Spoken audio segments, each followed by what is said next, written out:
Das war ein Befehl! Der Angriff Steiners war ein Befehl! It is roughly 12:30 in the morning of July 2nd, 1943, and the crew of Panzerzug 6 can just barely make out the silhouette of Panzerzug 64 in fog.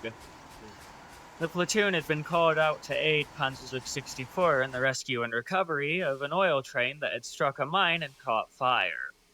As they grew closer to Panzerzug 64, a member of the train's crew would notice something horrifying. Alarm! Schau den Ort durchstreckt voraus!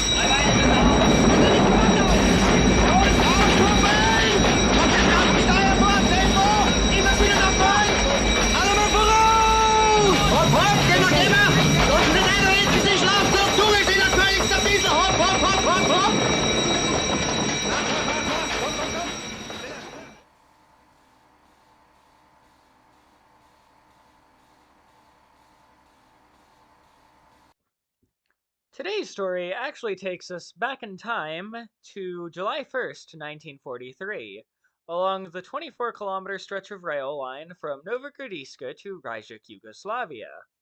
The railroad runs along the southern edge of a major mountain range, not too far from the modern border with modern-day Bosnia. Roughly two-thirds of the way towards Rijeka falls a smaller village known as Budigraj, which is known for getting heavy fog quite commonly. Now, another major village that falls in the region is Okukani.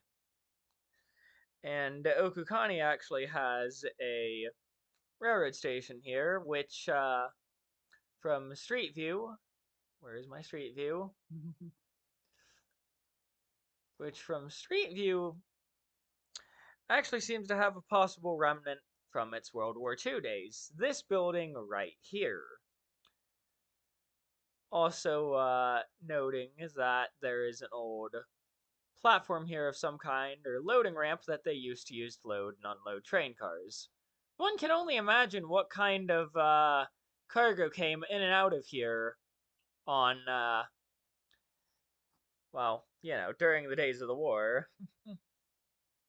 It's more than likely probably various panzers and other vehicles used by the German army, of course. But you can imagine. Now, on to the topic of the trains themselves. I will actually give it over to Iron War Horses to talk about the 3 armored trains that served in this region during the war.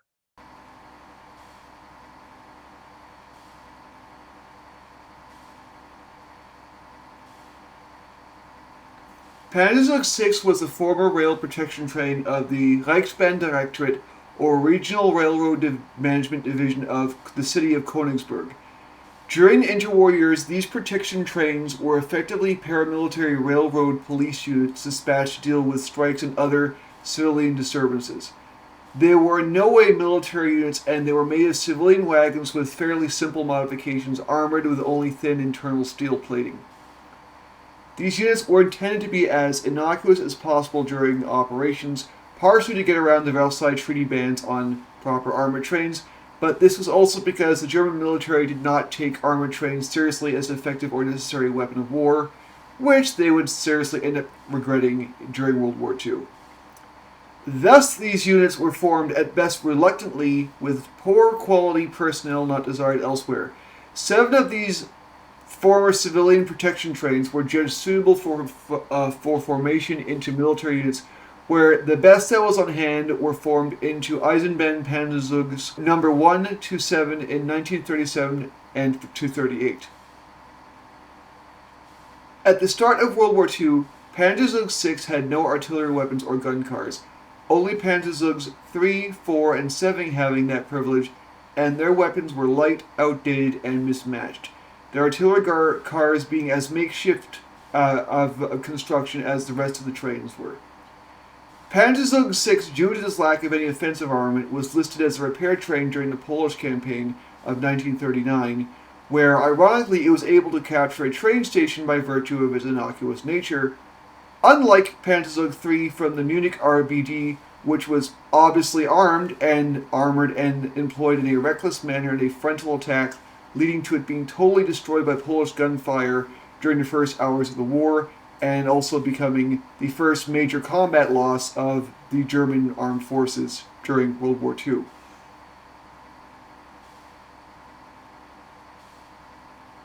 Panzerzug 127 remained largely in their pre-war format through the war, with various minor upgrades only made due to damage requiring repairs anyway, or in the cases of Panzerzugs 1 and 3, complete total rebuilds in which the original trains were completely replaced in all but name. In 1941, Panzerzug 6 would finally get minor artillery armament in the form of two high-sided Ode cars with old 7.5 centimeter infantry guns mounted on roof-mounted turrets. The crew were protected by shields. In August 1942, Panzerzug 6 finally received serious firepower and its only truly armored cars in the form of two captured Soviet D2 motor rail cars. Each was armed with two 76.2 millimeter cannons in separate turrets, which made this train entirely unique in its composition. It would remain in its composition until its eventual destruction in 1944. In October of this same year, Panzerzug 6 was sent to the Balkans to replace Panzerzug 23, which had been damaged by Partisans and had to be sent back for repair and rebuilding. Panzerzug 6 became one of the 5 Panzerzugs in the Balkans area, the others being Panzerzug 23 and 24, which had arrived first, and later, subsequent to the arrival of Panzerzug 6, the BP-42 types Panzerzug 64 and 65 also arrived.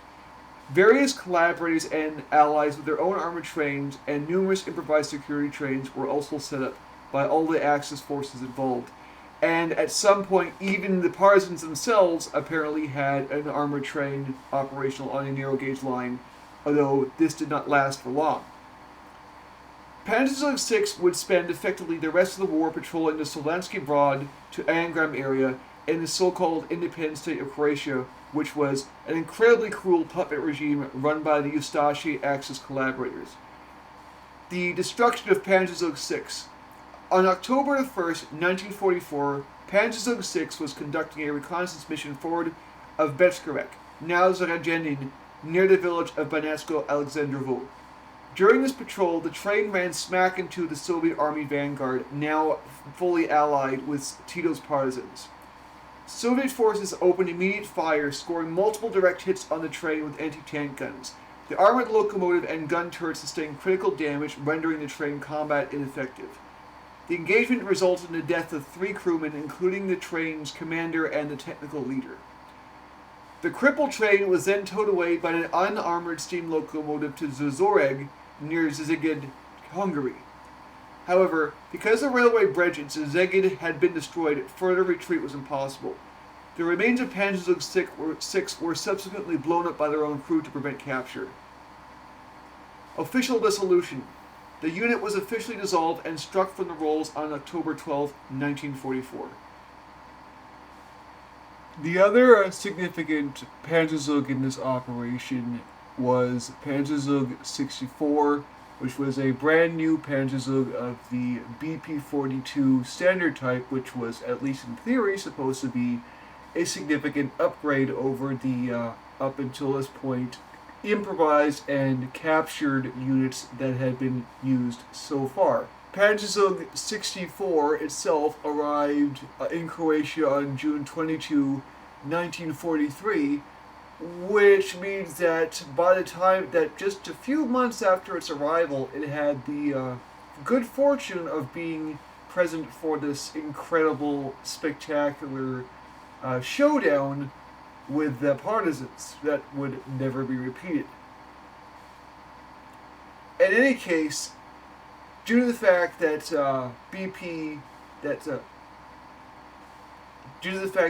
Panzerzug 64 was a newly built armored train and had seen very little service or action up until that point, there really isn't that much to talk about when it comes down to it, unlike Panzerzug 6.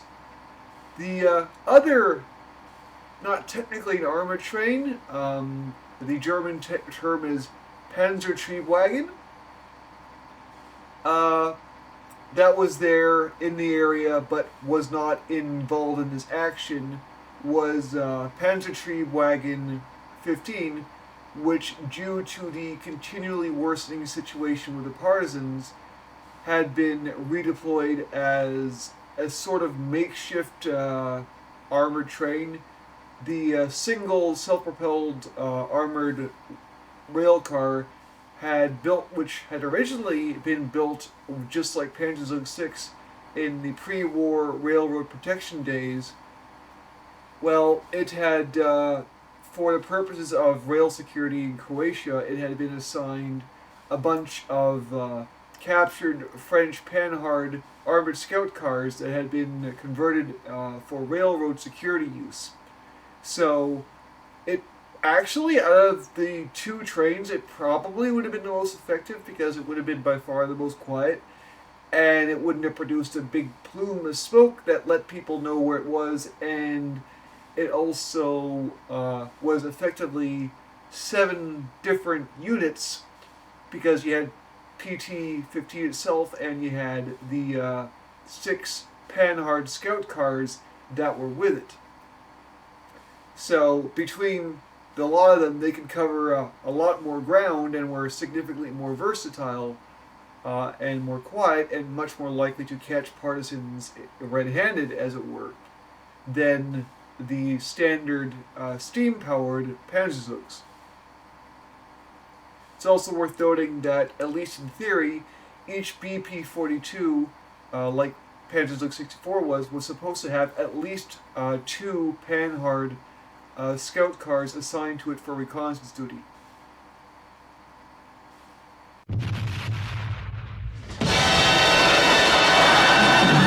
Nobody expects the Yugoslavian partisans.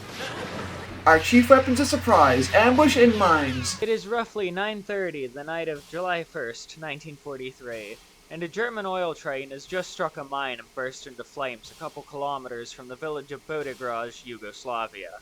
1 crew member would be killed in this ordeal. Meanwhile, 5 kilometers away, give or take, not too far from the village of Okukani, a German armored train known as Panzerzug 64 was on the move. Though upon receiving word of the stricken oil train, they would change course and make for the burning train as quickly as possible.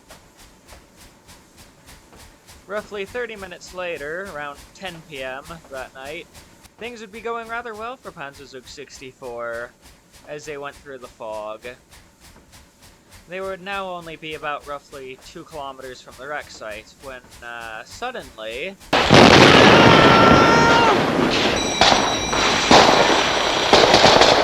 To the horror of the crew, their Panzerzug had just struck a mine that had been placed in their path. To make matters worse, they were already under fire from some of the partisans who were in the area, likely the same culprits who had planted the mine. The 3 minesweeper flats were derailed, along with their Panzerträgerwagen, which meant that the tank on board was now unable to be deployed. In an attempt to reverse the train away, the crew made a more horrifying discovery. The blast had damaged their air brakes, practically locking the train in place. With no time to process how they might escape from this hell, partisans opened full fire with their rifles and other weapons from the village of Bodigraj, which was only around 400 meters away, though the fog and darkness made it pretty much impossible to see where they were actually firing from, save for the muzzle flashes of their guns.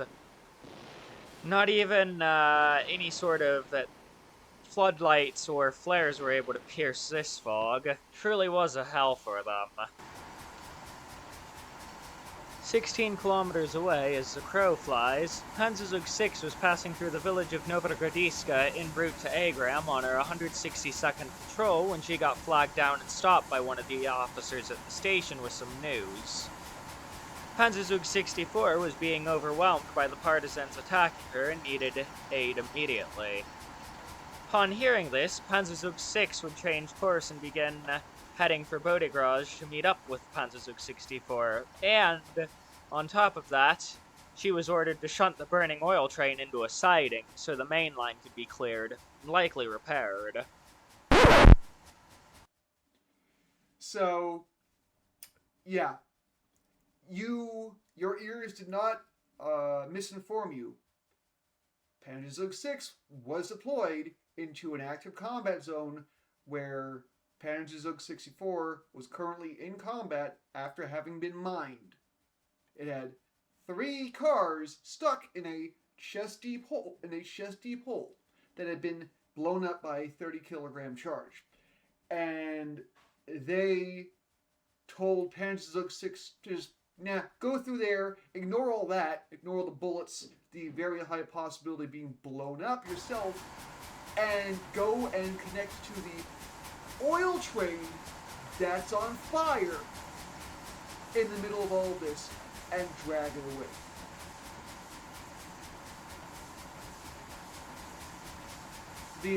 In the middle of a fog bank so thick you can't see 5 feet in front of your face, I might add. Yeah, clearly geniuses were involved in the making of this disaster. Passing through the village of Okukani, and shortly afterwards over a bridge, Panzerzug 6 and her crew could just barely make out the end of Panzerzug 64 in the dense fog. The time was now around 12:30 in the morning of July 2nd, 1943. As Panzerzug 6 got closer to the front end of Panzerzug 64 to pass her and couple to the rear of the burning oil train some 2 kilometers away, a member of the crew faintly noticed something in the dense fog on the track. Schaden auf der Strecke voraus! Within seconds, Panzerzug 6 was now on the ground, trapped right alongside Panzerzug 64, with the 2 trains blocking each other's lines of fire. Shortly after, faint shapes could be made out in the fog, now approaching the 2 trains. The Partisans had decided to start closing in on both of the trains with bombs in hand. Some of them likely suicide bombers with nothing left to lose in the war. So I felt the need to add a bit about the partisan bomber units, which really show the lengths to which these people would go when it came down to it. Yugoslavians' bomber units were fairly unique among the partisans of World War II in that they were known on a fairly regular basis to employ what tend to amount to suicide bombers. And the reason for this was as simple and straightforward and logical as it was tragic. Partisans don't have access to heavy weapons or artillery. Therefore, if a town has to be taken and the town is guarded by like a well-fortified pillbox and there's no other way to get around it, like infiltration, then you have to go through it. And the only way to do that is with something with enough boom. Yeah, and the only way to get that close enough to do any real damage is running at it with it in your hands. The people who undertook this knew that there was a very high chance they were not going to come back. And they understood fully that they were exchanging their lives for the future freedom of their people. And also revenge, because revenge is always a good motivator too.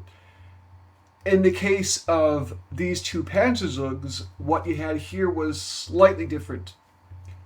What you had here was an opportunity they couldn't afford to miss.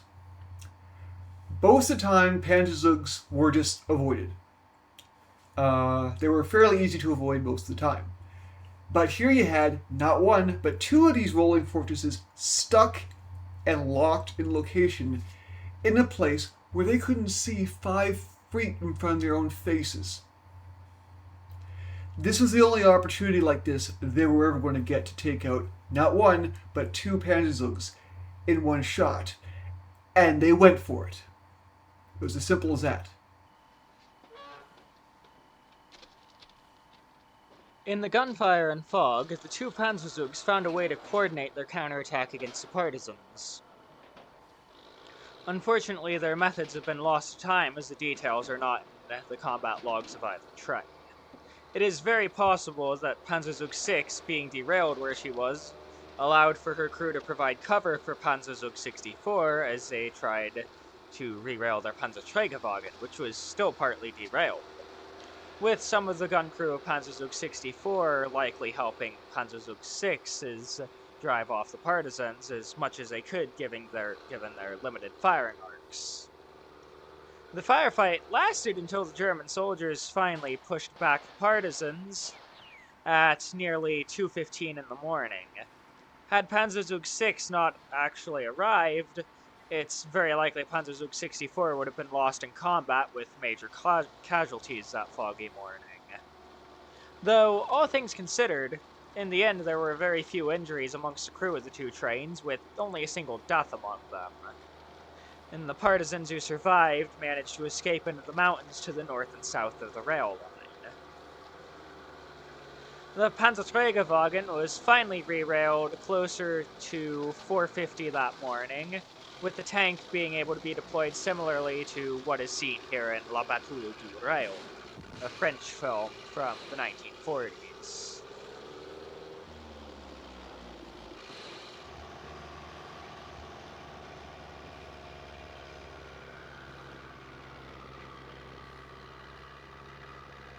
Motherfuckers come on, motherfuckers come on, motherfuckers come on, motherfuckers come on, motherfuckers come on, motherfuckers come on, motherfuckers come on, motherfuckers come on. I don't sound like the muffins about 8, 5, 6, never end. You can't touch my wishes. Even if you had the hammer and the 357 bitches. Biggie Smalls, a millionaire, a mansion in the yacht. TV spot, and hot block. That's how I got the weed spot. I shot place the head. From the very beginning, armored trains in the Balkans, and especially in the former kingdom of Yugoslavia, faced an impossible task. The mountain and forested terrain heavily favored guerrilla warfare, and these were the areas where all the important rail lines ran through. In addition, the elevated terrain frequently gave the high ground positional advantage to the Partisans, enabling them to freely fire down upon anything that was passing underneath them, drop bombs, etc., upon trains, and then rapidly retreat through impassable areas that were impossible to find without local knowledge. On the Partisans and how they attacked the occupiers. Attacks against the rail lines, as stated previously, were the most common and most effective means of dealing heavy material and personnel blows to the occupiers, as it disrupted both troop and equipment movement. It was potentially able to inflict great losses at relatively little risk to the Partisans themselves, in both material and personnel. A train that was derailed could then be looted and prisoners taken in a follow-up attack. Additionally, the Partisans could wait to ambush repair units sent to fix the damage and clear the lines, and if their guard was insufficient, attack them as well. However, constant attacks on a small large scale off the lines took place as well. These included assassinations of individual enemy personnel, especially collaborators, sabotage of infrastructure, although once again, infrastructure related to railways was especially heavily targeted to paralyze strategic movement inside the country. Ambushing police units and isolated garrisons, most of which were poorly motivated and would quickly surrender rather than fight, was common. Whenever possible, taking hostages and exchanging them for badly needed supplies, especially footwear, the lack of which combined with the constant mobility of partisan life, ended up killing far more partisans than contact with the enemy ever could have. Bombings of places frequented by the enemy, restaurants, beer halls, etc. Basically anything that could hurt them, even in a small way, and achieve the effect of constant pressure and irritation that was done. As for attacks on armored vehicles, including trains and anything escorted by them, there is a common misconception that such attacks were as frequent as attacks upon unescorted trains, and this is just not true. Partisans could not afford to be pinned down in one place for long. Their main weapon was ambush and mobility, and the moment they lost it, they died. The enemy could always reinforce and overwhelm them if they stayed too long or became in one area or became predictable. Thus, as a rule, any combat other than mine and other sabotage was avoided as being effectively suicidal as against anything resembling an armored unit, which included, of course, the armored trains themselves. Partisans needing to stay mobile simply lacked the heavy weapons needed for piercing even light armor protection, and even if they had them, even on the very rare occasions they managed to secure something that could pierce armor, they had very little ammunition for them. Thus, their only effective weapon against any armored vehicles or trains was sabotage and mine attacks. Even if heavy damage was done, the armored train would still have more than enough firepower and personnel remaining to slaughter any follow-up attack on the train. On June the 1st, 1942, as portrayed in this documentary, is the only exception I have found to this rule and is what makes it so extraordinary. 300 lightly armed partisans effectively suckered in and pinned not one but two Panzerzugs for 4 hours with a combination of excellent planning and incredible luck, with the local weather providing perfect cover and the mine blast that struck Panzerzug 64 also having the pure dumb luck of deforming the neighboring track, which also derailed Panzerzug 6. Not damaging it, but getting it stuck in a terrible position where the two trains were physically blocking each other's line of sights, and most importantly, each other's artillery turrets. However, even here, the result was largely one of harassment. Only light casualties were inflicted, none of which was upon the Panzerzug crews themselves, but the crew of the oil train whose destruction had led Panzerzug 64 into this ambush in the first place. The Panzerzug crews themselves simply stayed under their armor while shooting back, which further illustrated why mines are the only effective method of attack, and follow-up was generally pointless at best or openly self-destructive at worst for the partisans. After this singular event, there would be no repeat of an attack upon an armored train directly by partisans.